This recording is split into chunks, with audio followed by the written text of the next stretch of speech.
Election commission کے bench number 2 میں ہمارا کیس تھا NA47 کا۔ NA47 اسلام آباد کا یہ وہ حلقہ ہے جہاں ہم اس وقت کھڑے ہوئے ہیں، جہاں یہ مقتدر سارے ادارے جس میں election commission, supreme court, high court, parliament house, presidency, prime minister house, diplomatic enclave بھی شامل ہے۔ جو پری پول ریگنگ ہمارے ساتھ ہوئی اس کی بہت بڑی تفصیلات ہیں، آپ کو جائے بغیر اس میں تفصیلات میں جائے بغیر، یعنی ہمارے لوگوں کو پولنگ ایجنٹ کو اٹھایا گیا، گرفتار کیا گیا، FIRیں کاٹی گئیں، آخری رات بھی ہمارے لوگوں کے گھروں پہ چھاپے مارے گئے۔ یہ ساری چیزیں ہم نے فیس کی، مگر الیکشن ڈے والے دن ایک تو سب سے بڑی ایک غلط اور بڑی ایک بنانا ریپبلک کی طرح کی، ایک ناکام ریاستوں کی طرح کی ہماری حکومت نے حرکت کی، جو کہ انتہائی جس کی شدید مذمت کی جائے جتنی کی جائے کم ہے، کہ دنیا کا کوئی ملک ایسا نہیں ہوگا جہاں جس دن الیکشن ہو وہاں نیٹ بند کر دیں اور کمیونیکیشن کے سارے راستے بند کر دیں اور ٹیلی فون بھی بند کر دیں، مگر جیسے تیسے ہو کے الیکشن ہو گیا۔ الیکشن ریزلٹ دے دیا پریزائڈنگ آفیسرز نے۔ میرے پاس بھی فارم 45 ایک بات بتا دوں، آج میں نے سمجھایا جج صاحبان کو بھی، فارم 45 جو ہوتا ہے وہ ریزلٹ ہوتا ہے، جو فارم 47 اور 48 ہوتا ہے وہ صرف ایک سٹیٹمنٹ ہوتی ہے، یعنی ان فارم ریزلٹ کو کمپائل کر کے ایک سٹیٹمنٹ بنا دی جاتی ہے۔ تو سٹیٹمنٹ میں غلطی ہو سکتی ہے، سٹیٹمنٹ ایک شخص بناتا ہے، اس کی بدنیتی بھی ہو سکتی ہے، اس کی بے ایمانی بھی ہو سکتی ہے، تو لہذا جو فارم 45 ہوتا ہے وہ ریزلٹ ہوتا ہے۔ اور ریزلٹ کا کیا مطلب ہے کہ جو پولنگ ایجنٹس بیٹھے ہوتے ہیں ان کے دستخط ہوتے ہیں، پریزائڈنگ افسر کے دستخط ہوتے ہیں، اسسٹنٹ پریزائڈنگ افسر کے دستخط ہوتے ہیں۔ اور میرے والے حلقے NA47 میں تقریباً 387 پولنگ اسٹیشن تھے، لہذا 3000 مختلف اشخاص نے اس پہ سائن کیے ہوئے تھے، انکلوڈنگ جو ہمارا اپوننٹ ہے اس کے پولنگ ایجنٹ نے بھی، اور کسی نے رائٹنگ میں نہ آبجیکشن کیا نہ اعتراض کیا کہ جناب یہ فارم 45 درست نہیں ہے، ایک ووٹ کا بھی اعتراض نہیں آیا۔ تو لہذا جو عثمان اشرف نام کے صاحب جو ہمارے ریٹرننگ افسر تھے NA47 کے، وہ NA47 میں جب وہ بیٹھتے ہیں فارم 47 بناتے وقت اس کو سارے کو اگنور کر لیتے ہیں۔ رات کو جب میں جاتا ہوں تو وہ باہر ایک سکرین لگی ہوتی ہے، سارے میڈیا کو پتا ہے، جو اس کی ہم نے ویڈیو بھی بنائی، جو میرا ووٹ تھا ہمارے پاس فارم 45 کے مطابق وہ اس کے کھاتے میں ڈال رہے ہیں، اس کا ووٹ ہمارے کھاتے میں ڈال رہے ہیں۔ میں اندر چلا گیا، ان کو بتایا کہ جناب یہ آپ نہیں کر سکتے۔ میں نے ان کو 2 سوال کیے تھے، آج بھی آئے گا تو میں ان سے پوچھ لوں گا، لیکن وہ بھاگ گیا، نہیں آیا۔ میں نے ان کو کہا کہ آپ اگر ان انٹینشنل کر رہے ہو، غلطی سے کر رہے ہو تو درست کر لو، اگر انٹینشنل کر رہے ہو تو مجھے بتا دو، میں چلا جاتا ہوں۔ انہوں نے تقریباً مشکوک انداز میں مجھے بہرحال نکال دیا، انہوں نے کہا جی ہم آپ کو الاؤ نہیں کریں گے ورنہ آپ نکل جائیں، ورنہ ہم آپ کو پولیس کے ذریعے باہر پھینک دیں گے۔ یہ الگ بات ہے کہ پھر وہ خود ہی، میں نے کہا ٹھیک ہے آپ FIR کاٹیں، میرا یہ حق ہے پروسیس آف کنسلٹیشن میں بیٹھنا، مجھے نہیں بیٹھنے دیا، انہوں نے دروازے بند کر لیے، مجھے باہر نکال دیا، میں باہر آ گیا۔ میں تقریباً 6:41 پہ ریٹرننگ افسر کو میں اپلیکیشن دیتا ہوں کہ جناب آپ جو کچھ یہ کر رہے ہیں، آپ نے کہا باہر آ جائے گا، رزلٹ آپ نے میرا روک دیا، سکرین آپ اٹھا کے لے گئے ہیں بجائے سکرین پہ شو کرنے کے، تو میں آپ کو درخواست دے رہا ہوں کہ آپ یہ بدنیتی نہ کریں، رزلٹ میں ٹیمپرنگ نہ کریں، آپ کی بےایمانی پہلے ہی ثابت ہو چکی ہے، یہ آپ نہ کریں۔ میں رائٹنگ میں اپلیکیشن دیتا ہوں، اسی کی اپلیکیشن میں یہاں الیکشن کمیشن کو دیتا ہوں، کیونکہ آپ کو پتا ہے ان دنوں 24 آور سروس ان کی بحال تھی۔ انہوں نے فوراً اس کو لیٹر لکھا لیکن انہوں نے اس کو جواب نہیں دیا۔ پھر دوسری مرتبہ میں نے لیٹر لکھا ان کو، کوئی جواب نہیں آیا۔ پھر تیسری مرتبہ میں نے ڈسٹرکٹ ریٹرننگ افسر جو DC ہوتا ہے، جو آج کل مشہور زمانہ DC ہیں، جن کا کام سوائے شاید کرپشن کے اور PTI کے خلاف 3 MPO آرڈر کرنے کے اور کوئی کام نہیں تھا، میں نے ان کو اپلیکیشن دی، وہ آپ کو پتا ہے کوئی جواب بھی نہیں دیتے، نہ وہ ریسیو کرتے ہیں پراپر۔ اس کی کاپی میں نے یہاں دی، انہوں نے فوری طور پر ایکشن لیا، ان کو کہا جی آپ جواب دیں، مگر دن کے 1 بجے انہوں نے رزلٹ دے دیا۔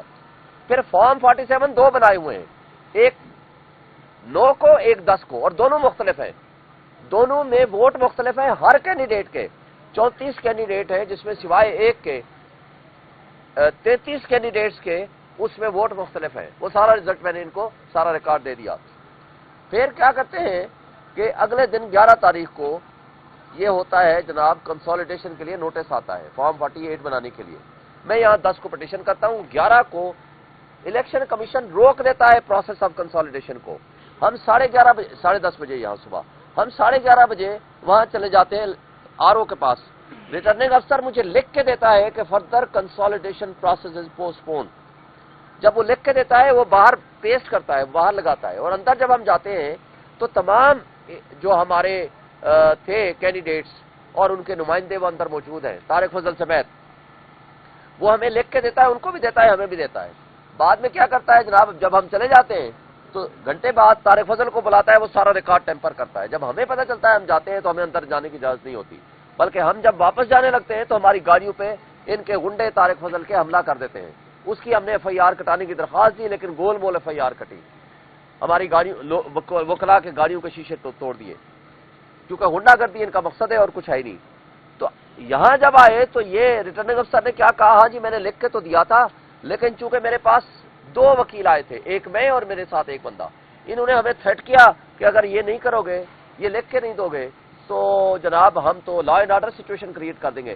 میں نے ڈر کے مارے، کیا لکھتے ہیں، میں نے بلیک میل ہو کے ڈر کے مارے میں نے لکھ کے دے دیا، لیکن میں کنسالیڈیشن مکمل کر چکا تھا. میں اس کی درخواست اپلیکیشن دیتا ہوں یہاں الیکشن کمیشن کو کہ یہ پیچھے ٹیمپرنگ کر رہا ہے طارق فضل اور ریٹرننگ افسر، لہذا ان کے خلاف ایکشن لیں. وہ اس پہ فوری طور پر آرڈر کرتے ہیں. یہ سارے آرڈر میں نے آج الیکشن کمیشن کو دے دیے. اب سوال یہ پیدا ہوتا ہے کہ میں نے ان کو کہا جج صاحبان کو کہ اگر زیادہ طاقتور جو اصل طاقت والے ہیں وہ اگر ان کے پاس چلے جائیں تو پھر اس کا مطلب ہے جو چاہے ان سے کرا لیں. اور اگر میں ان سے یہ لکھوا سکتا تھا زبردستی 2 بندے، صرف 2 بندوں کا کہا، تو میں ان سے پھر فارم 47 48 بھی لے لیتا، پھر تو مجھے کچھ اور کرنے کی ضرورت ہی نہ ہوتی. پھر ایک سوال میں نے کیا کہ اس کا مطلب ہے کہ اس ریٹرننگ افسر سے کوئی کام کرانے کے لیے طاقت کا استعمال ضروری ہے، یعنی طاقت لے کر آپ چلے جائیں، زور زبردستی کرائیں تو اس سے جو چاہے آپ کرا لیں. تو اگر یہ کریکٹر ہے اس طرح کے ریٹرننگ افسر کا، تو سپریم کورٹ نے اس طرح کے ریٹرننگ افسر کو کہا کہ جناب یہ تو بڑے فرشتے ہیں، ان کے ذریعے ہوگا، ججز کے ذریعے نہیں ہوگا. تو یہ سارا ڈرامہ فراڈ انشاءاللہ تعالی ختم ہو جائے گا. مجھے نظر آ رہا ہے اللہ کے حکم سے انشاءاللہ یہ جو کچھ ہوا ہے سارا فراڈ ہوا ہے، ڈرامہ ہوا ہے، کرپشن ہوئی ہے، یہ سارا غلط ہے. اب ایک بات اور کہی جاتی ہے آج کل، جناب آپ ان سیاسی جماعتوں سے آپ بات کریں حکومت بنانے کے لیے. میں یہ کہتا ہوں کہ جو ڈاکو ہے، جس نے ڈاکہ زنی کی ہے، کیونکہ کچے کے ڈاکو تو آپ کو پتا ہے بڑے غیرت مند ہوتے ہیں نا، وہ منہ چھپاتے ہیں، جا کر جنگلوں میں پھرتے ہیں. آج کل جو پکے کے ڈاکو ہیں، جو کٹ پتلی اپنے آپ کو MNA کہتے ہیں، وہ سرعام پھرتے ہیں. نہ صرف سرعام پھرتے ہیں بلکہ اس ڈاکہ زنی جو عوام کے مینڈیٹ، کروڑوں لوگوں کے حقوق پہ ڈاکہ ڈال کے وہ یہ کہتے ہیں پکے کے ڈاکو دماغ ڈالتے ہیں کہ جی اب تو جیت چکے ہیں. اور ہم جائیں ان ڈاکوؤں کو کہیں ڈاکو بھائی مہربانی کرو ہمیں بھی یہ 2-4 سیٹیں ہمیں دے دو خیرات کے طور پر. میں ان سے سوال کرتا ہوں جو یہ ہم سے پوچھتے ہیں کہ آپ ان کے ساتھ بیٹھ کے بات چیت کیوں نہیں کرتے، حکومت کیوں نہیں بناتے، کیا ڈاکوؤں سے بات کرنا، کیا یہ لیجٹیمیسی عوام کے مینڈیٹ پہ جس نے ڈاکہ ڈالا ہو تو ان کو لیجٹیمائٹ کرنے کے مترادف نہیں ہے، یعنی ان کو تسلیم کرنے کا مترادف ہے جو تم نے ڈاکہ ڈالا ہے درست ہے، لہذا ڈاکے کے مال میں سے تھوڑا سا ہمیں بھی دے دو. تو لہذا یہی وجہ ہے کہ ہم ان ڈاکوؤں سے بات نہیں کریں گے. اور آپ کو پتا ہے کہ ملک کی جو سچویشن ہے بہت بدترین حالات میں ہو چکی ہے، اور وہ بدترین حالات اگلے مہینے کے بعد اس سے مزید بڑھ جائیں گے.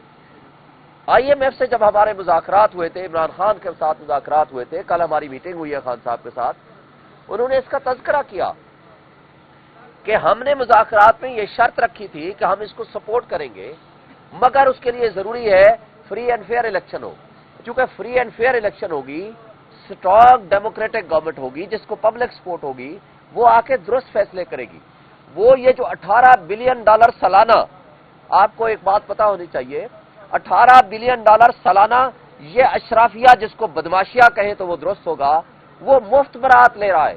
اگر وہ برات آدھی کر دی جائیں تو آپ کو $5 کا بجلی کا یونٹ پڑے گا جو آج $70 پہ چلا گیا ہے. جو آج آپ کی مہنگائی کی صورتحال ہے یہ اس کو آپ 50% ڈاؤن پہ لے آئیں گے. لیکن خان صاحب کہہ رہے تھے کہ وہ گورنمنٹ یہ کام کر سکتی ہے جس کو پبلک سپورٹ ہو، وہ برات کم کرے گی، وہ بڑے لوگوں کی برات کم کرے گی، کیونکہ غریب آدمی کے اوپر یہ بوجھ نہیں ڈالنا چاہیے. انہوں نے کیا کرنا ہے اگلے مہینے، اگر یہ ان ڈاکوؤں کی حکومت آ گئی تو انہوں نے کرنا یہ ہے کہ بجلی کے بل پھر بڑھانے، گیس کے بل پھر بڑھانے، انہوں نے عام آدمی کے اوپر جبر اور ظلم کرنا ہے، اور اس کے نتیجے میں جو مہنگائی آئے گی وہ ناقابل برداشت ہوگی. اس کے نتیجے میں جو بے روزگاری آئے گی وہ ناقابل برداشت ہوگی.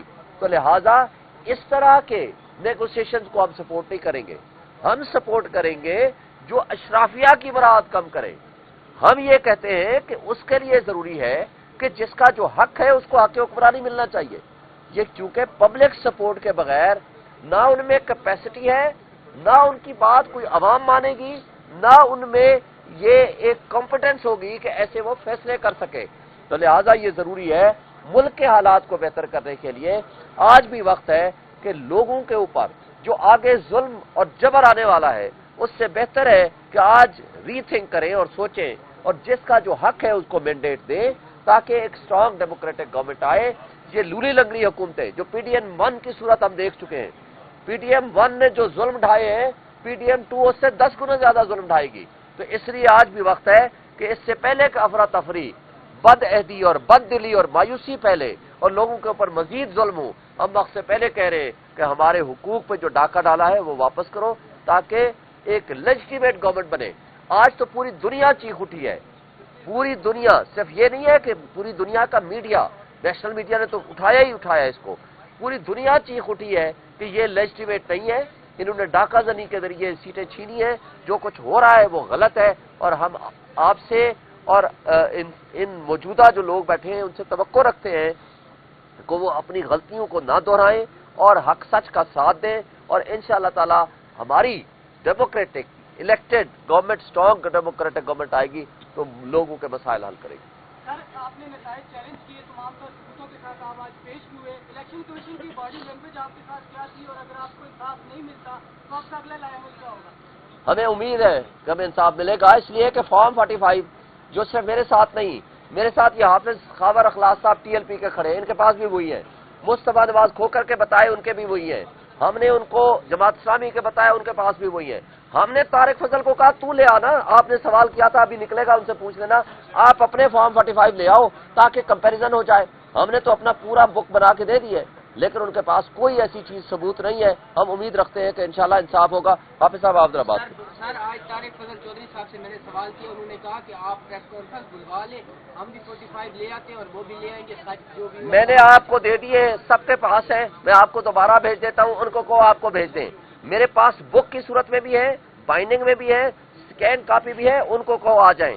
ابھی آپ نکلیں گے ان کو کہو آپ کو کاپی بھیج دیں. میں نے سب کو دے دیے ہیں، میرے فیس بک پہ بھی موجود ہے، میرے پیج پہ بھی موجود ہے. میں دوبارہ سب کو آج دوبارہ بھیج دوں گا. ان کو کہیں آپ بھی اپلوڈ کر دیں تاکہ سچ سامنے آ جائے. بسم اللہ الرحمن الرحیم.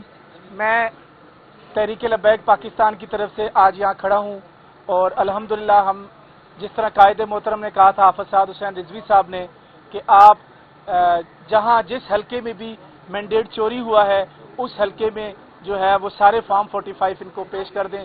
ہم نے وہ بھی دیے اور آج ہم پوری پروسیڈنگ میں شعیب شاہین صاحب کے ساتھ کورٹ میں گئے.